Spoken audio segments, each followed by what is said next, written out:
Non, c'est dramatiquement inefficace et insuffisant. Ce qu'il faudrait clairement, c'est un plan de soutien massif vis-à-vis de nos policiers, déjà leur permettre d'exercer leur mission totalement, c'est-à-dire la présomption de légitime défense. Ça, c'est ce que demandent nos policiers. Ensuite, pour les racailles, les voyous, les délinquants qui touchent un policier, aucune remise de peine.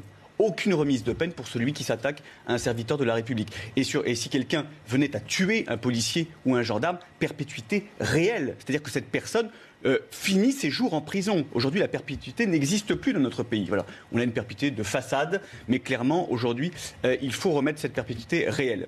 Et puis, ce que demandent aussi nos policiers, c'est véritablement de les aider.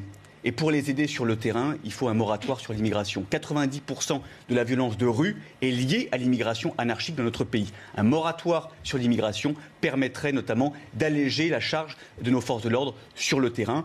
Avec ça, évidemment, la construction de places de prison, parce que la dissuasion judiciaire manque terriblement. Il manque 40 000 places de prison dans notre pays. Les 15 000 promises par Emmanuel Macron, finalement, on s'aperçoit que c'est 2 000 à peine. Donc il faut construire des places de prison. Et ça coûte pas très cher. D'une part, déjà avec l'expulsion des 23% de détenus étrangers.